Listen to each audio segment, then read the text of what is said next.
O Escola de Fútbol Municipal Concello de Boiro queda ás portas de facerse co título da Primeira División Feminina. O Orzán remontou no último cuarto de hora para gañar e firmar o primeiro posto. O fútbol feminino despediuse esta fin de semana cun gran encontro que decidía o campeonato ligueiro da Primeira División Femenina Arzúa Ulloa. O Escola de Fútbol Municipal Concello de Boiro e Orzán disputáronse o título en Vista Alegre e finalmente as boirenses morreron na beira e quedáronse a 15 minutos de alzarse co primeiro posto na súa estrea na categoría. Só 2 puntos separaban as líderes Orzán e as segundas as boirenses e virtualmente as locais foron campeoas durante case 50 minutos. As pupilas de Miguel Ángel Ramos saltaron o verde de Vista Alegre co seu obxectivo en mente e puxeronse por diante no minuto 25. Carla García non perdou e abriu a lata para a alegría da súa afección.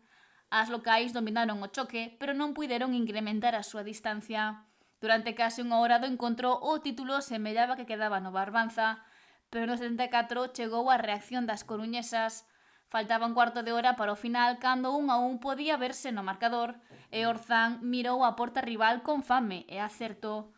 No 80 e no 83 as visitantes conseguiron marcar 2 tantos máis para poñer o 1-3, golpes dos que o Boiro non se puido recuperar. O Escola de Fútbol Municipal Concello de Boiro pechou unha temporada para o recordo, a do seu debut na Primeira División Femenina, na que estiveron loitando polo título ata os últimos minutos da derradeira xornada. Finalmente foron segundas, quedando só 5 puntos por debaixo do Orzán.